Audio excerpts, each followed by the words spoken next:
What's up, everybody? Welcome to World at War Comics. Super excited to have my buddy, Mr. Chris O'Hara, back, BentBox Comics, and very excited to meet you, Alex. Alex Ortiz art, man. Your art is phenomenal. We were just singing your praises before we hit live. Cannot wait for people to check out this Kickstarter. This thing's dope looking, man. So I appreciate you both being here. Before we jump into that, man, would love to kind of hear from both of you how things have been going. Chris, maybe we'll start with you. It's been a few months. I think you've been on probably more than most people. Always good to have you back, man. Things going well with you?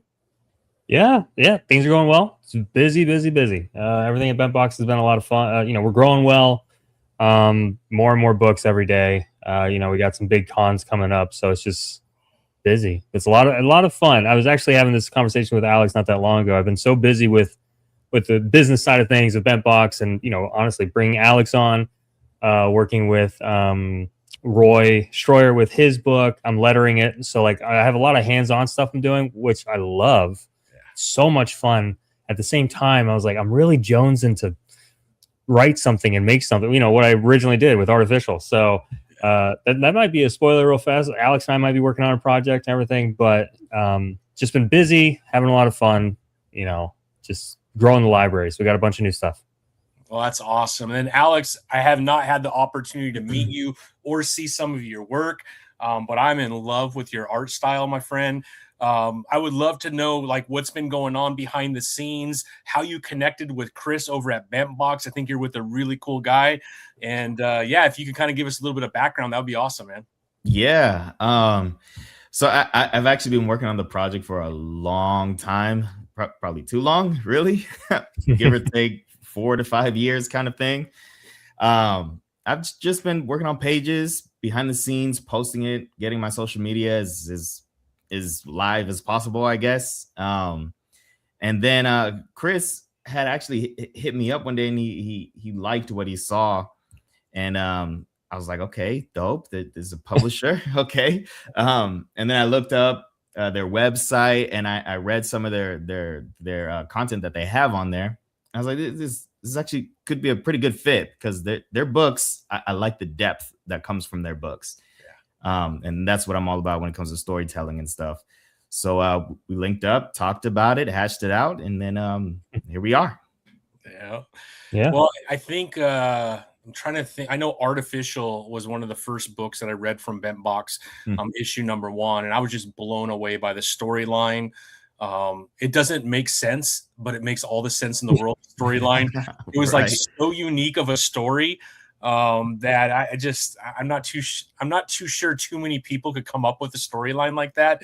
And when I read it, I was like, dude, that was awesome. And of course the art blew me away. And then issue 2 came out, and the art was the colors were so vibrant. I almost felt like you're in a bar and you're just staring at a neon light or something. It was just so unique how it came out. And I'm like, damn, Chris, you're good. And then obviously Monsters, and then everything else that we've had go on with BentBox has just been phenomenal. So when he reached out and I saw this and I looked at your art, dude, Alex, you belong so much with BentBox. You're known for having great titles and amazing art. I was like, oh, hell yeah, this is dope, man. And your art is fantastic. So you definitely deserve to blow up on Instagram with everything that you're doing, man. So if there's anything appreciate it. It's been a good experience, for sure. So I mean, it's crowded, right? So you got to really be consistent. But yeah, I think once people check out this Kickstarter and see your art, it's a no-brainer that a bunch of people should be backing this thing. So we'll do our part in getting the message out, starting with tonight. What I thought we'd do, if it's all right with you two gents, is let's pull up the Kickstarter and take a look at it. That way I could quit talking about how awesome the art is, and people who are watching could actually look at it. So I'm gonna go ahead and share my screen. So bear with me. I am 50, and I always look 50 when I do this, especially with your eyes, and you're like, dude. Yeah. All right, here we go, my friends. So let's go ahead and play this. Again, funded under 20 hours, 25 days ago. So you're really just kind of getting started here. This thing should blow up. Anybody that's watching, go over there and check it out. In fact, what I'll do is I will put the link right here in the comments, and it's already posted below. So if you are watching this after the live, the link is below in the show notes. Get over there and check it out. Doesn't cost anything for you to look at it. Again, it's going to cost you because once you see the art, I think you're going to be like, oh shit. But anyways, I'm going to go ahead and hit this.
It's launched.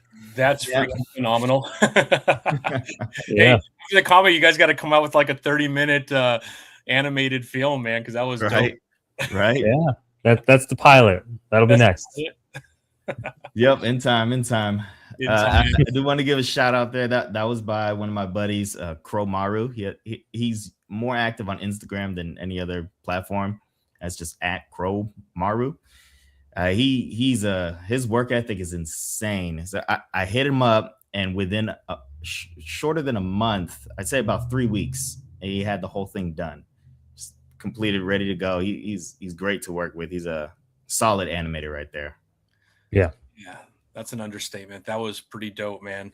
Let's kind of go back in time, Alex, if that's okay, or Chris, whoever wants to answer this. But if you could kind of give us the genesis of where this story actually started to come together. You said you've been working on it for about 4 or 5 years. What's the genesis of your storyline here? The beginning. Got it. All right. Yeah. So I've actually been working on like my own indie comics for a while now. Not much that I would want to show right now. So it just, I wanted to write something that it impacted people beyond just reading and looking at cool pictures and stuff. So I look around and I try to pull things from my own life and how they've impacted me and helped me grow. So I take those lessons and I dress them up in this steampunk fantasy kind of world, and I try to write those into the story. So I really just want to help people navigate through things. Movies and other indie comics and main industry media do these things when we watch films. So that's where it started. And then it just came from concept to writing and rewriting and a lot of revisions. And here we are. This is the final product of 6 years of work. Man. That's incredible. And is this story going to take place over a few issues, or is the entire story within this issue here? I'm hoping for more than a few issues. I have it built to where it's for longevity. Okay. I got an ending, like with the great Todd McFarlane will always say, he knows how it's going to end, but he never wants to get there. So I have that. But for longevity, for sure. This issue here is just setting the foundations. You meet the characters, what they care about, what they fight for, things like that. Just foundation right here. Yeah, incredible, man. And then Chris, I would love to kind of hear how you connected with Alex, man. I know we were talking a little bit before we hit record, but how did you two come together? Well, I go stalking had something to do with it, Chris, but go ahead. I go hunting. As I've mentioned this before, I love I love unique art, and I mean the majority of my Instagram, all like 99% of my follows are all just artists. And I mean, as a writer, I'm always looking for people that could help me bring my story to life. And I want to say it was on TikTok or Instagram, can't really remember, but I've kind of been hitting different little pockets that I did. Like you said, how have I never seen this guy before? That's how I felt. Because I mean, there's the same with Roy Schroyer, like, and all the other, and Gabriel. I mean, Gabriel was like a baby when I started working with him. He had never done a comic before, anything. So it's really cool finding these people where, I wish I was an artist. I'm just not an artist. That said, I have an eye for art, at least I think I do, to where I know when something's just hot talent. Like, that's just good. And that was the first thing I thought when I saw Alex's stuff. I was like, this is really good. And so I just had to hit him up. I was like, why not? I was like, it looks phenomenal. Like, I saw like a little teaser for the trailer that we just watched that was sick. Animation in the indie space is such a rare thing that we can do, just because it's very expensive, very time consuming. Right. It's really hard to put that kind of energy and effort into a project. And seeing, having a small discussion with him, hearing, oh man, I got like this 1.5-minute long animation. I was like, that's an investment in your project. And so right there was another step forward of just like, oh, this guy's got plans. This guy's going places. And I would love to go with him, kind of deal. And also, like you've mentioned before, and like we mentioned off stream, I do feel like the BentBox library is a strong library. There's not a weak comic among it. Mm-hmm. And it was one of those things where I could just see this on the shelf. I could see selling this at a Comic-Con. I could see putting this in the hands of some kid who really loves the art. That kind of stuff gets me pumped. And because I'm basically the face of BentBox, and I'm the one at all the cons selling the books, it just got me excited. So I had to reach out, and I'm also a fake it till you make it kind of guy. I've reached out to people with hundreds of thousands of followers, and I'm like, hey, I have 200. Would you like to come work with me? I don't care. It's, I don't have any pride or anything like that. So I just want to work with the best, and I think I am so far. Nah, I couldn't agree more, man. Alex, if you could give us just like an elevator pitch as to what fans can expect from this storyline. Yeah, if you want the quick elevator pitch, a skyship mechanic dies, comes back bonded to something ancient, and becomes the most valuable threat in the city. That's the quick kicker there. Nice. You got 2 cents. 1 cent. There you go. It took me a while to work on that there. I will say my marketing side needs some elevator pitches are stinking hard, man. Yeah. And then I was telling this to Alex. We've had a couple of conversations about it because I mentioned, like, okay, I go to cons and I'll sell my books, which are super easy. Very much not easy to have an elevator pitch for your own book, but it's just easier because I'm more familiar with the project. Sure. But I also have to have an elevator pitch for Orium, which Orium #2 is live on Kickstarter. Another plug. And then we, all these different books, Blossom, Worlds Forgotten, the ones by John Shell. So I have to have an elevator pitch for all of those. And I was telling Alex, it honestly comes at the con table. Yeah. You got a good one right here. But whenever you're at the con and like you're seeing someone face to face, a reader face to face, and they you see that like their head cocks a bit and they like the art and they're like, oh, what's this about? You start refining that 2 sentences real quick. And then you start noticing their little like, that little, okay. And you're like, okay, that's a good part of the elevator pitch. We're keeping that. So it gets refined, but it is hard to come up with an elevator pitch, especially for something with this, because he shared the lore with me and how big this story is. And I was like, 2 sentences. How are you going to do that? That's not a thing. Right. Yeah. I think 2 sentences, though, is important when you're at a con, though, because you're going to capture people. So I think that's like the right amount for sure. So, but it is hard, man, because especially I think as the creator to come up with a pitch, because you understand the depth of your story and what you want to accomplish, and to be able to take it and put it in 2 sentences, like I'm not doing the story justice, right? Exactly. You gotta like force yourself to shut everything else off about the story and just give the main core. Yep. Yeah, it's tough. It's tough. Well, I love it, man. I love it. Well, let's jump into some of the art. So the story is called "It Is a Haven with You." Again, on Kickstarter right now, I think we're 5 days in. Yeah, I think this thing should blow up. So again, here is the link for everybody. It is also in the show notes down below. So go check it out. I think you're going to absolutely love it. But here's some preview. When I talk about how amazing the art is, I mean, it took me 2 seconds to look at this and going, oh, hell yeah, this is definitely down my alley. But here is the preview pages, and they're gorgeous, man. Again, from an artist standpoint, there's a lot of amazing artists that do incredible characters, but when you put as much time into the background as you do at the forefront, you have me captured, right? Because it is another level that you don't have to do. A lot of artists don't do, especially you got a lot of pages you got to get done. I understand all the reasons why, but when you spend that time on the background, it just does so much more for the story. And just this page right here with the background, the mountains, the butterflies, like all that. You can sit and look at this for a while and you're probably missing things until you close your eyes and open them again and check out more. But was that really important, Alex, to make sure that visually everything kind of makes sense, even the background? Yeah, man. I used to hate drawing backgrounds. That was one of my weakest points there. But I remember watching just a random tutorial YouTube about backgrounds. And one thing stuck out. He had said that the background is a character itself. So it's going to add a heavy to the rest of your story. So I took it seriously. And then I, started learning more, about grid lines and all that kind of stuff. And it really does add this depth that just characters fighting on a page won't give.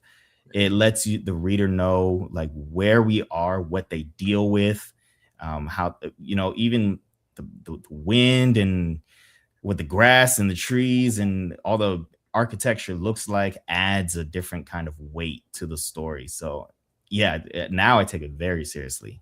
And now it's actually one of my favorite things to do these days. I love that you said that it's a character in and of itself, and could not agree more, man. Whether it's a city, whether it's cars in the background, like it's all pointing toward, what's taking place now, what's about to take place in the near future. I love it. I have such an appreciation when an artist is able to pull that off, man. It's gorgeous, man. For sure. Gorgeous. We could see, what character is this right here, Alex? So this is Koa. He is, if without spoiling too much, he sits outside of time and regular like physical reality. He is what is called in the story a maker. So he molds and shapes vessels, which are these characters that hold power within them, and then he just, I don't want to spoil too much. Yeah, places them into the world for reasons. So that's where we are right here, which you'll see in the book as well. Nice. Here's a better picture right here, a more full picture, I should say. Absolutely incredible, man. And then as far as your art and inspiration, Alex, what are some of the artists that inspire your style that you're like, man, if I could just add a little bit of this and a little bit of that? Yeah. What kicked off my journey in art from the beginning, it was Todd McFarlane's Spawn, his artwork in it. So the very first issues, the level of detail he gave to it, and then he had this, for lack of a better term, just this weird like character language with his art. It was almost like Dr. Seuss-ish kind of, but with a darker tone to it, and then the level of detail he gave to things. So he's definitely a heavy inspiration when it comes to like inking and character dynamics. And then I do take a lot from Joe, if I don't butcher the last name, Madureira. Yeah, for his shape language. Like things are huge and heavy with his characters, and it makes it, there's something about that makes them feel like they're actually there, like weighted on the page. So definitely Joe Madureira, from his work in Inhumans. Yep. And then Todd McFarlane, and then I think those are actually just my main ones. And then I pick little here and there from other artists, even indie artists as well. So But those are the big two. I love it, man. Are you a fan of anime? Yes, definitely. You could definitely. I get a little bit of a vibe, a little bit vibe. So yeah, what's your favorite? Right now I'm getting into Jujutsu Kaisen. Yeah, I kind of stayed off for a while because it's the big thing right now, so I just want to kind of wait and then enjoy it without all the hype and stuff. And so far it's not bad. Yeah. But I definitely pull more from Studio Ghibli kind of work. I like the mystery and you don't know what is going on, but you're still in love with the characters. So I definitely pull from that. Yeah, I love it. I love it, man. All right, here we go. I think this is more in line with what we saw in the trailer as far as background and everything that's going on. Again, some more amazing characters. If it doesn't spoil anything, if you want to walk us through some of the characters and the development of those. Yeah, so these two here that we see, these are more in the first chapter. Okay. This is General Saul with the red cape, and then the younger one is Captain. There's no name yet for reasons. Okay. So in this scene, I wanted to capture honor and duty at no matter what the cost is, even if the cost is ugly. So I wanted to introduce the audience to what it looks like outside the city first. And this is a huge military structure that's built all around the city for protection. Because in this world, that is the last city that survived the plague. So they defend it. Those who are on this wall pretty much give up everything, their livelihoods for the sake of everyone that's within the wall. So that's the kind of behavior that's on that wall. And in this first chapter, the young captain is learning the depth of that from General Saul. Yeah. Incredible. And then Chris, this storyline and the genre really fits perfectly within BentBox. And I'm not sure you have anything similar to this type of a genre, right? I'm sure that had a lot to do with it as well, correct? Yeah, I mean, we don't really have a lot of overlapping themes or art styles even, or like almost every title in of itself is a very unique thing. And that's something I really enjoy about our library. And yeah, for sure. I mean, first off, like you mentioned, like the themes and the art style, everything just attracted me to it. I had a lot of like Treasure Planet vibes.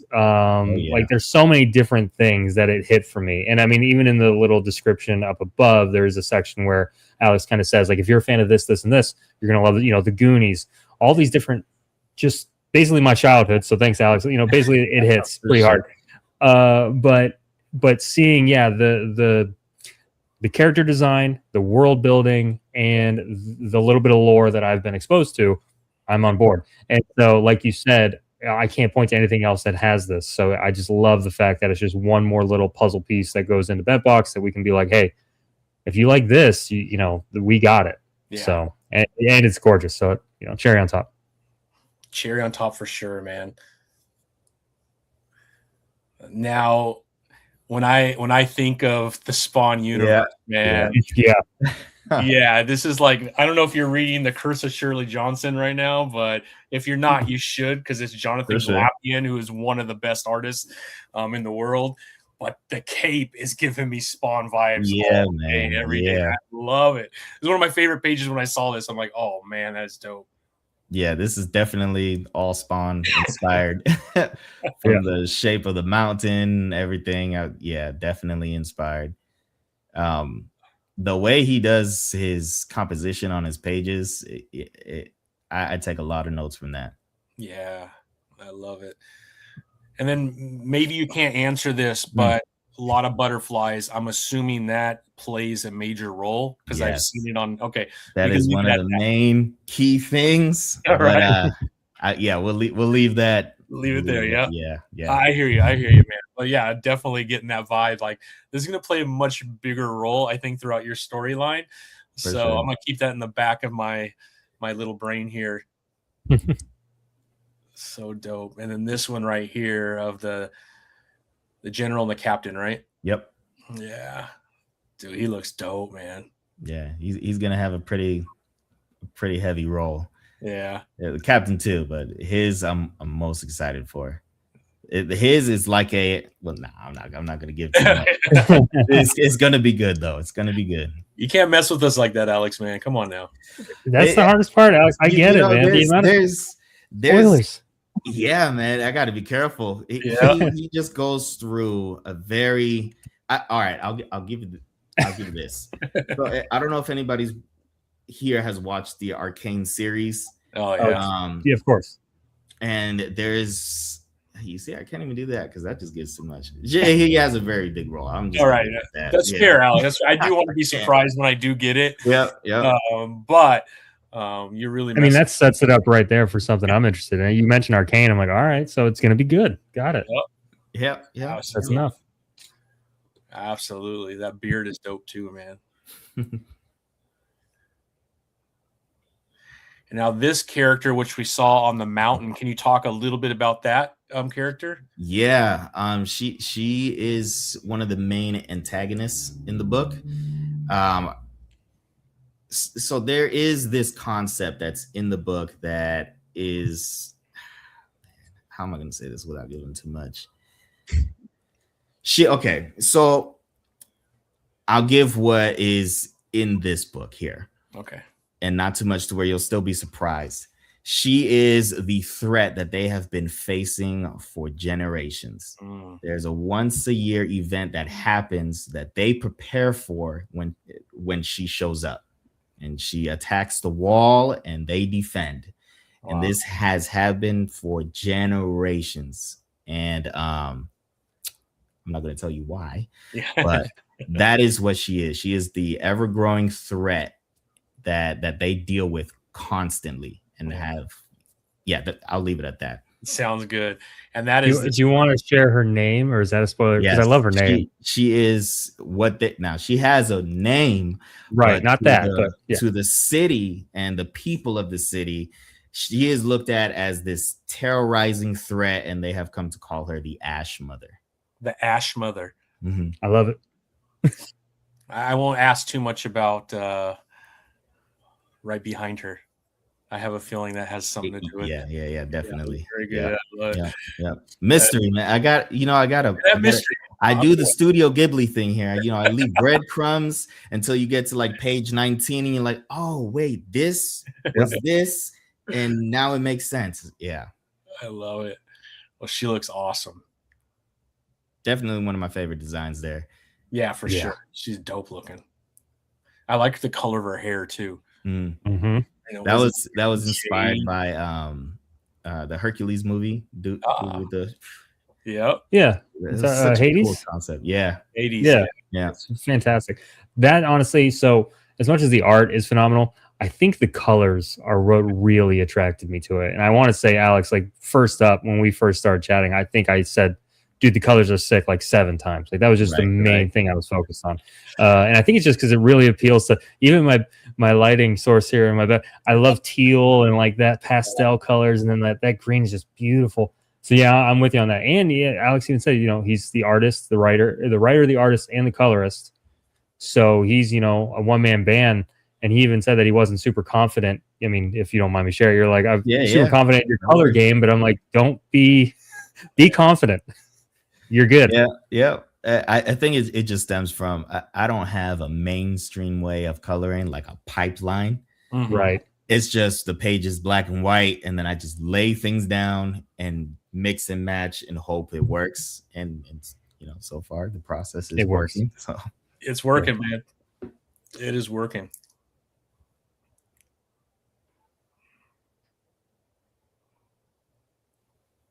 All right, you want to talk about what you can talk about here? Yeah. They thought that they could hold her off, and they just couldn't. So this one here, she's just breaking through the ground, and without giving too much away, there's a lot that I can talk about, but it would really give a lot away. Oh, no. But yeah, with this one here, I'll say this: each time they do defend the wall, and it is kind of hinted at in the book, they grow stronger also with new technology and things like that, just from the experience. And she seems to just keep piling right past them anyways. Yeah. But you guys will see how they figure things out. They're not powerful like she is, but they can be savvy. Yeah, you have to be, right, especially if you're overmatched from a power standpoint. Mm-hmm. Yeah. And then this one, crazy, man. This looks insane. This is the adventure, the Disney movie where they all have like ships floating in the air. Treasure Planet. Treasure Planet, man. Dude, yeah, that is dope. I forgot I was trying to. Yeah, we just said that. Dude, this is awesome, bro. Yeah, it's definitely gonna have that vibe. There's so many different layers here that I pulled a lot of inspiration from. Treasure Planet was definitely one of my childhood movies, and it still holds up today. Unbelievable film. And I wanted to add something like that in here, but in a unique, maybe a bit more on a sci-fi level here. But yeah, there's definitely going to be that vibe in this story here. A lot of bright colors, sky ships, different kinds of sky ships, corporations battling against each other for certain things, different types of sky ships and districts. It's a whole world with different militaries and stuff like that. Yeah. And these characters are behind the wall trying to protect, or this page is coming from a whole different scene. I wanted to make sure this was added in there. That way, you get a feel of the different vibes in the book. This one is a whole different scene, whole different conflict happening in the same book, though. Nice. Yeah. I love it. All right, let's jump to covers. Covers are always really, really popular. I know you did the first two, right? Mm-hmm. Yep. Yeah, this one's dope. Now, the little bit on this cover here. This one was actually meant to just be a thumbnail, right? And I gotta give credit to my man Chris over here. He put the logo together, placed the characters in the artwork, and he made it into this cover here. So I did do the art, but he put it graphically together, and I was just like, "Yo, this has to be the cover. This looks crazy." And lo and behold, there it is. He knows what he's doing, man. Yeah, this is all right. It was awesome, man. And then this character we saw in the trailer. Can you talk a little bit about this character? Yes, the one up front, that is Nali. She is the main protagonist of the story. Okay. Nice. She is that mechanic. I'll explore the two-liner now. She is a skyship mechanic, and in this world, skyship mechanics aren't like you're fixing a car or a small part or anything like that. These are skyships that are heading to war, and they have kind of like armor bearers, but they are mechanics fixing the ship as it's damaged to keep the war going. That's where she works, and this is like looked at as the lowly of jobs kind of thing in this world. But she does it so she could take care of her home, her family, her little brother, things like that. So she's definitely a compassionate character, but also not a pushover, given the type of work that she does. Absolutely, man. That is awesome. All right, here's B. And this is you too, right, Alex? Yeah. Yeah. Mm-hmm. That is awesome, man. So there's a bunch of characters we're going to be introduced to, it sounds like. Yes. Issue 1, right? Issue 1, yep. Some characters more than others, but each one is going to be in the book. Yeah, that's awesome, man. Mm-hmm.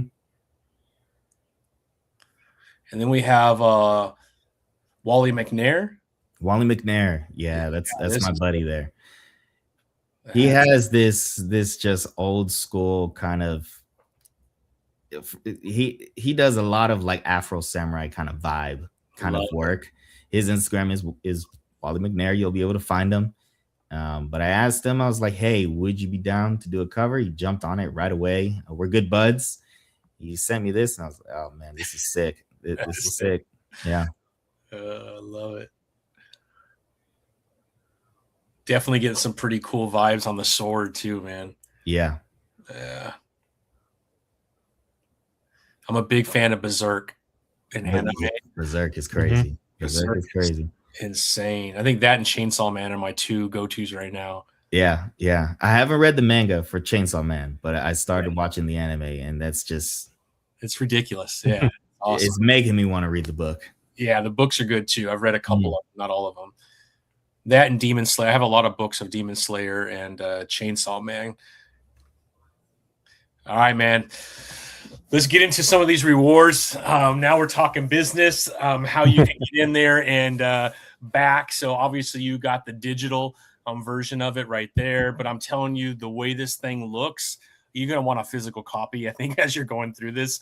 Because, man, I read a lot of digital because, I'm not a billionaire yet. So I can't buy everything I read. But I prefer physical. I'm older. So, but, man. So give us what is the difference between the digital and the deluxe PDF? Yeah, so digital is going to have the digital version of the book. I'm also I'm a heavy digital reader too, because I'm always out and about. And then I do take physical as well. But there's a lot of digital heads out there. So sure, it is available. Just the digital version, you get the full PDF of the entire book there. Deluxe is going to come with like concept arts, some additional things, and also, of course, the book in PDF form. Love it. All right, then we get to the covers. Again, super simple entry into this world, so extremely affordable. Get over there and back it right now. Those are dope, man. They look awesome, man. And then these covers, they also come with that PDF as well. Okay. Yep. The deluxe PDF. Yep. Nice. Then you got the bundle if you want all three covers, which looks awesome. Yep. Oh, you have a foil version too? That's going to be available? Yeah, that is a optional add-on. We got a couple add-ons there if anybody wants them. We have the foil. I was working on one of the covers and I did one of the gradient options, and it just looked like a holographic kind of thing. And I was like, hey, Chris, can we do this? Because I want this. So so we added there as an add-on. If you guys want that title to be holographic for you there, it is an add-on for you. Nice. Yeah. Man. Dope. Yep. So if you go real fast, so if you go in and select any one of the cover A through C, everything like that, you'll have a little add-on thing for obviously stickers, posters, everything like that, but also foil. So you can click that, and that'll apply to whichever cover you select. And then for the collector's bundle, and then also actually the Your Haven bundle, we were planning on doing foil for the whole thing because it's a big boy thing. And the thing that sets the Your Haven bundle apart is there are two specific slots that Alex has set apart that you can kind of put yourself into the story. He'll draw you in. It's a speaking role, so you actually have like words that you'll be saying in the comic, and it's limited to only 2, which is why it's a big boy bundle. But it also comes with everything. So it comes with the stickers, the posters, the digital deluxe PDF, all of the covers, and foiled versions of those. So yeah. We still have both left, but just, if you want to see yourself drawn by this psycho down here in this beautiful art style, I mean, I would jump on that. Yeah. Absolutely. I know folks that just go around looking for opportunities for these because they want to be in as many comics as possible. Yeah. So there are those folks out there, man. This is a great opportunity. For sure. And then I would love, who designed the logo right here? Is that you, Alex? Oh, the It Is a Haven logo was done by Pez. On Instagram, he goes, I think it's Pezorama. Okay. He'll be easy to find. He's kind of a big industry guy. Hit him up for a logo. I told him, hey, I want some like Zelda vibe kind of thing. And I gave him some references, minimal information, and again, I'm lucky to know people like this that are able to just, bring your imagination to life. So I'm definitely thankful to him. Yeah. He did that in about a month too. And it just came out better than what I thought. It's unique. It's punchy. It's right there in your face. Haven. So yeah, Pez on Instagram. Pez. That's awesome, man. You got your poster pack here, which is awesome. Mm-hmm. Then obviously this is going to be placed on Global Comics, it sounds like, so you'll be able to access it there. There is a preview on Global Comics right now. So, you know, I'm a big believer that if you're going to purchase something, you know, get a taste of it and see if you want to purchase it, if it is something for you. So I did put out a little bit of that first chapter. It's about 12 pages on Global Comics. You could type in it as a Haven, or you type in BentBox Comics, and you get a feel of where the story is going. I will do that after this, man. I am on Global Comics, so that's awesome. And it sounds like you're putting some stretch goals together. Oh yeah. Yep. We got plans. Chris can explore that if he wants to. Sure. Yeah. I mean, I did not get the graphic up in time. I was too busy playing basketball with my son. My bad. Family publisher. Time, family time. But I was like, yeah, I'll just put a coming soon at the bottom of this, and we'll just discuss it. But we came up with a couple of things because, you know, stretch goals, especially hitting it so early, under 20 hours, it kind of it doesn't take the wind out of it, but it lacks urgency at that point. So then it's like, all right, let's put some really fun things that we can maybe throw in. Our plan right now is to have basically unlockables. Every time you hit a goal, the next one unlocks, and you can see what it's going to be, and then we can strive for that goal as well. I'm interested, as long as Alex is okay with it, as a special thing for your viewers, we can just tell you all of the stretch goals, and then everyone else, all the other losers out there, they have to find out on their own. That's fine with me. Yeah. So right now we have at 1500. So I think we're at like 1350 around there. At 1500, we're going to have a high res desktop and like iPhone, Android wallpaper pack. That way you can put it on your desktop or on your phone. I've done this in the past.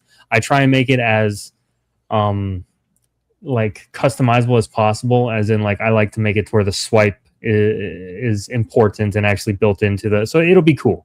So you're definitely going to want that, but that'll be a digital reward that'll be free to all digital, to every single backer, because it doesn't really matter at that point. After that, we're going to do 100 backer goal. So if we can get to 100 backer goal, Alex is being so kind to do a live art stream Q&A. So he's going to do a Q&A with any of the backers. You know, we'll live stream it. He'll probably do some concept art and things like that, and just answer and ask questions. That'll be at 100 backers. At $2,500, we're going to have some extra stickers added, and those will be added into the every physical backers reward. So just free. Those will be added into your package. The one that we're most excited about, just because it's kind of fun, is at 150 backers, we're planning on doing a golden ticket idea. The golden ticket will be a select number of people. We're playing around with the idea between 3 to 5, not sure. And we'll just randomly throw it into your package. And if you are a golden ticket winner, we will have a big surprise for you, a big reward package for you. So, but it'll only be 3 to 5 different people. Nice. So it'll be a nice, cool little ticket too. That's cool. Let's see, we got 3 more. We're kind of swinging for the fences here. Like you said, it's going to pop. At $3,500, our plan was to do extended physical edition. So that digital deluxe would now carry over to the physical. So we would leave room in the physical copy. Every physical copy that you purchase will also have the concept art all in that perfectly beautiful, like, physical version at the end of the book. So it'll also, including, like, you know, extra artwork, character bios, all that fun stuff. So it'll make a 40-page book even longer at $3,500. 200 backers. Alex is putting together a pretty sick, like, I mean, you can explain it. You're like what do you call it? A score for the comic book. Yeah. So I also do music production and mainly cinematic stuff. So I have been working on a couple things to kind of add to the storytelling. Each character has their own theme song. Based on the story they go through. So right now we are going to have that as a stretch goal. So if we hit that stretch goal, then you get that early access to the soundtrack for the book. That's awesome. Yes, I'm pretty excited about that. And he just like dropped that in my lap, by the way. That was putting together. We're like talking about stretch goals, the things already funded, and he goes, "Oh, I have a soundtrack coming." I was like, "What do you mean you have a soundtrack coming?" I was like, "Lead, I need to. This is awesome." Yeah. I really wanted to know that. That's sick. And then the last stretch goal is $5,000, which of course we're gonna hit. But it's going to be cool. So we're planning on unlocking so if you want to scroll up, I'll do it real fast. Towards the top, we'll point out let's see, probably that first page. Go to the very first preview page. So that little guy, or actually go down, because there's the next one. The little green buddies hanging out with our big boy there. Those are called chords. So they're these like whimsical creatures that Alex has created that they're just filled with joy. All they want to do is brighten your mood, and they play music, and it's this really fun creature that he made. I know someone who's really talented, and she makes plushies. So we're gonna create an add-on once that $5,000 reward gets hit to include a cord plushie with your rewards. So it'll be this really sick crocheted cord that you can have with your book. That's dope, man. Yes, sir. Love it, man. So a lot of amazing rewards for sure. Mm-hmm. That is dope. All right, let's talk a little about the team. I mean, Alex, it's you. It sounds like from well, I can't take like all 100% of the credit there. I am the creator of the story and put most of the writing together. When it comes to some of the action, well, if not most of them, of the action sequences, my buddy Donovan just has a mind for these kinds of things. Nice. So he definitely helps with some of the scene writing. So when it comes to like, in the first chapter, you're gonna see a lot of that. Like when she's coming out the ground and things like that. Some of the action sequences on the skyships. Most specifically in the skyship scene, that's about 15 pages there. There's a huge battle that happens. He took care of all of that scene writing for the action. So it's my boy Donovan. He's been writing for a long time. You can see it there when you read it. He's a musician also. He writes poetry. He's also working on his own books as well. So he's well experienced there. So he definitely helped the Haven book with some of the action sequences. Love it. Yes, sir. And then, of course, myself there. I've just been drawing and recently taking writing more seriously, about 5 years of experience there.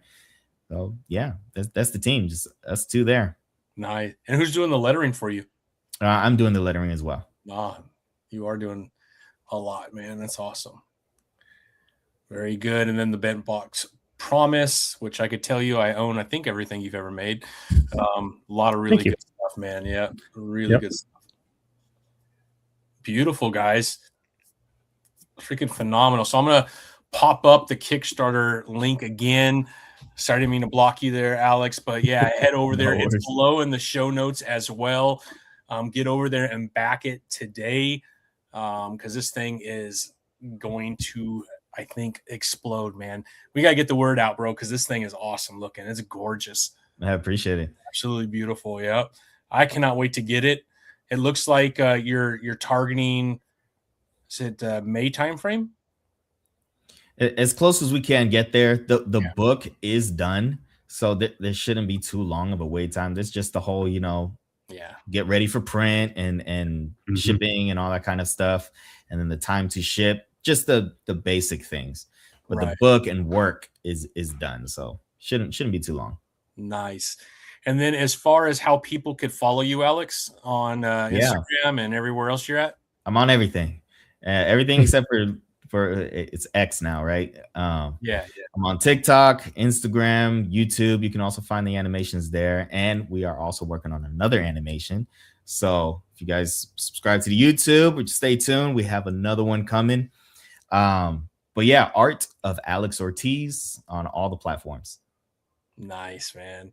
And then as far as BentBox goes, Chris, it's just BentBox Comics, right? That's it. Kept it simple for you everywhere. Yeah, absolutely, man.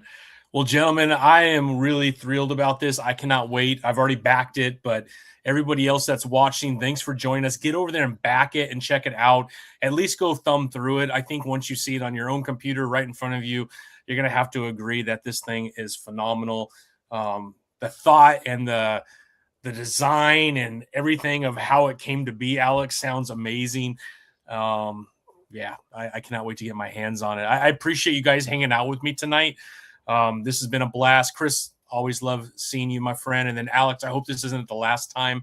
Would love to have you back, man. And then obviously when I have this in my hands and I've read it, it'd be awesome to have you back so we could actually dig into some of the lore, some of the storyline.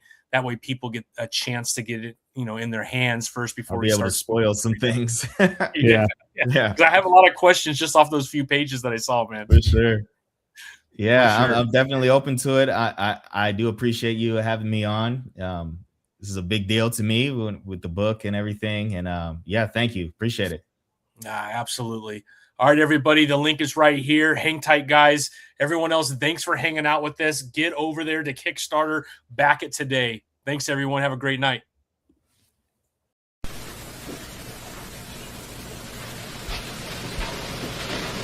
You're still here? It's over. Go home.